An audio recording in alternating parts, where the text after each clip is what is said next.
An-niyatu yang pertama niat. Rukun sholat yang pertama adalah niat. Apabila kita sholat tidak ada niatnya, maka sholatnya tidak sah.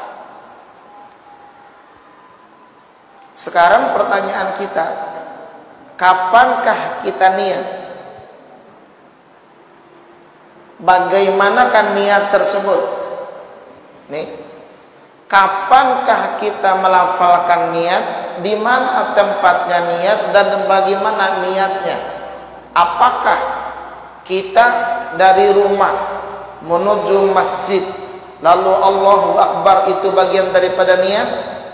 Atau kita dari rumah menuju masjid, kita mau sholat, kita ambil air wudhu, apabila belum mengambil air wudhu lalu kita hadapkan wajah kita ke Allah, lalu kita hadirkan hati kita, kita hadirkan saat kita Allahu Akbar, apakah itu niat? Nah, maka perlunya menata hati, menata niat. Yang menjadi dalil bahwa niat itu rukun dalam sholat adalah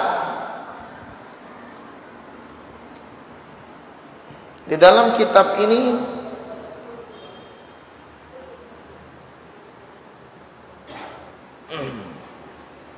wa ma umiru illa liya'budullaha mukhlishina lahuddin, dan tidaklah diperintahkan kepada mereka, yakni orang-orang beriman, orang-orang Islam, illa liya'budu, kecuali beribadah Allah kepada Allah. Ibadahnya berupa sholat yang 5 waktu atau ibadah-ibadah yang lain, mukhlishina lahuddin, ikhlas karena agama Allah Subhanahu wa taala. Dan ini menjadi dasar, ini menjadi dalil dari ayat inilah bahwa sholat itu salah satu rukunnya yang pertama adalah niat. Dan hadis dari baginda Rasul,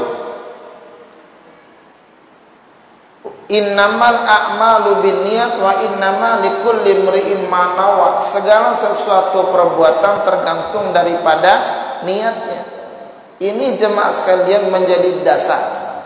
Kalau kita buka dalam salah satu kitab, namanya kitab Al-Asbah wan Nadhair, dalam kitab tersebut ada namanya Qawaidul Khamsah.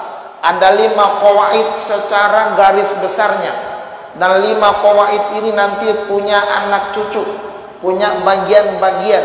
Salah satu daripada qawaid dari 5 qawaid tersebut adalah ada kalimat al-umuru bimaqasidiha, segala sesuatu tergantung daripada maksud dan tujuannya. Itu menjadi dalil bahwa sholat rukun yang pertamanya adalah niat. Dalam hadis yang lain, niatul mu'min khairum min amali, niatnya orang beriman itu lebih baik daripada amalannya. Apalah artinya satu perbuatan kalau enggak ada niatnya, atau satu perbuatan tersebut menjadi sia-sia apabila tidak ada niatnya. Saking rukunnya niat tersebut, jemaah sekalian. Ada lagi hadis Nabi, la amila liman la niyatalah, bukan dinamakan amal tanpa ada niatnya. Maka kita niat pada malam hari ini, sampai-sampai kita duduk iktikaf di masjid ini dalam rangka kita mencari ilmu, itu juga ada niatnya. Ada niatnya. Saking pentingnya niat. Nah, tadi saya sudah memberikan muqaddimah. Apakah kita datang dari rumah, kayak saya datang dari Ciputat menuju tempat ini, saya tujuannya adalah mau taklim. Tujuannya adalah mau taklim. Di mana letak niat saya? Saat saya sholat maghrib, di mana letak niatnya? Niatnya adalah saat kita mau melaksanakan sholat maghrib. Orang datang dari rumah menuju masjid itu namanya baru berazam. Apa berazam? Berkeinginan. Apakah dinamakan niat? Belum. Menurut fikih belum dinamakan niat. Baru namanya berazam, berkeinginan. Sebab orang kalau sudah datang dari rumah menuju masjid, keinginannya mau sholat, ada saja godaannya. Mampir dulu ke warung, ngopi dulu, ngerokok dulu. Itu kira-kira niatnya rusak apa rusak? Kan ada yang begitu kan? Kayak saya tadi dari rumah, makan dulu sebelum maghrib. Makan dulu. Itu niatnya dari rumah. Sepanjang perjalanan itu kita mau sholat, apa ada unsur-unsur yang lain? Maka fikih menyampaikan kepada kita kapan niat itu. Niat adalah wahwa qasdu syai'i muqtarinan bi fi'lihi. Niat adalah menyengaja sesuatu berbarengan sama pelaksanaannya. Saya ulang, niat itu adalah qasdu syai'i muqtarinan bi fi'lihi. Menyengaja sesuatu berbarengan dengan perbuatannya. Berarti kalau kita sholat datang dari rumah itu menyengaja bukan? Menyengaja bukan? Berbarengan enggak di rumah? Belum. Di mana berbarengannya? Saat kita Allahu Akbar. Di situ letak niatnya. Jadi niat itu adalah menyengaja ingin sholat. Orang dari rumah menyengaja sholat apa jalan kaki? Dia jalan kaki. Itu kalau jalan kaki. Kalau naik motor, dari rumah sampai ke sini itu sholat apa naik motor? Belum sholat, naik motor. Maka niat itu adalah muqtarinan bi fi'lihi, berbarengan dengan pelaksanaannya. Kalau sholat berbarengan dengan awal pertama kali saat Allahu Akbar. Lalu bagaimana usollinya?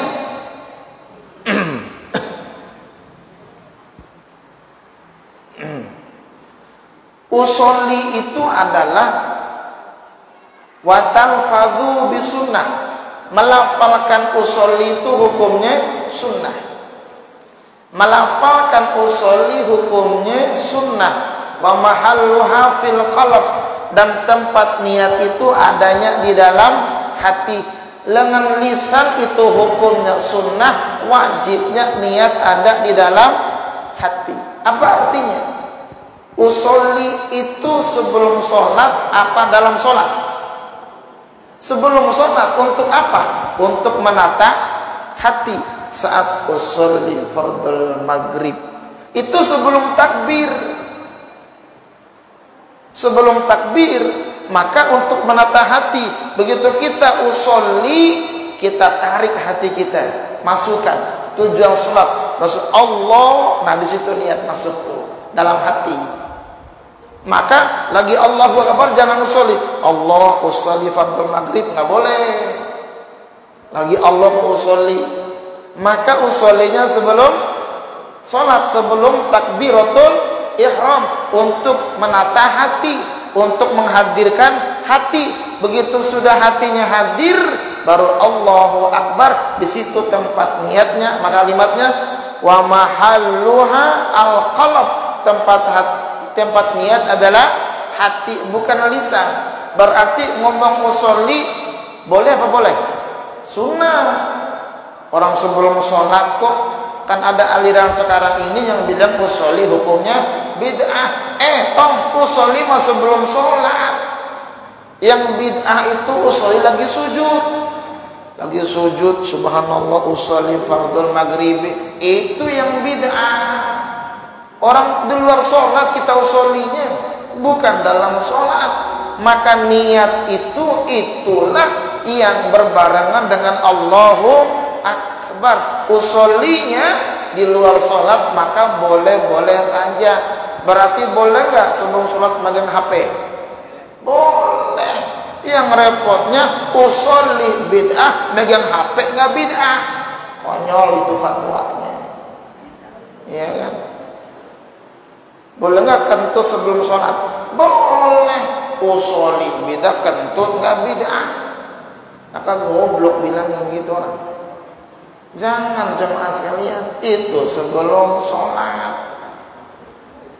Mau baca apa sebelum sholat boleh. Orang kita sebelum sholat baca apa? An-Nas, Al-Falaq, supaya apa?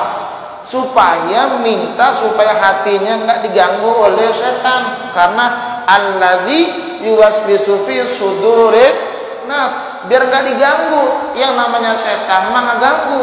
Beda hati kita sama hatinya Rasul, beda hati kita sama hatinya para sahabat. Para sahabat mah sudah nggak butuh itu, hatinya sudah kuat, sinyalnya bagus. Lah sinyal kita naik turun, nggak dibaca, limpah sama setan, hilang niat kita.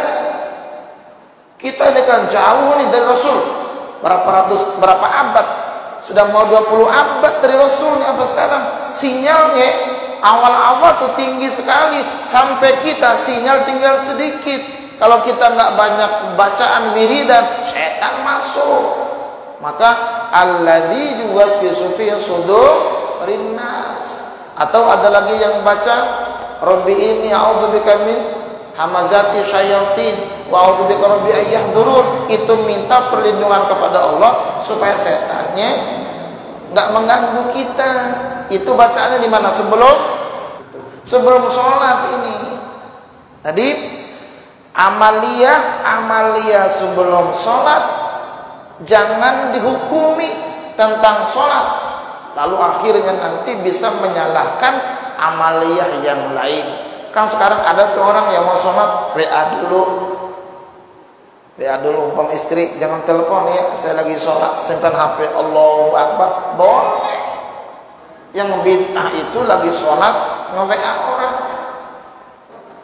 Itu perlunya sebelum kita Allahu Akbar usolli, hadirkan dulu hati supaya mantapkan niat. Begitu sudah oke, baru Allah. Keren. Itu yang pertama, rukun daripada sholat adalah niat. Berarti kalau niat sholatnya tidak sah. Ini secara fikih ya.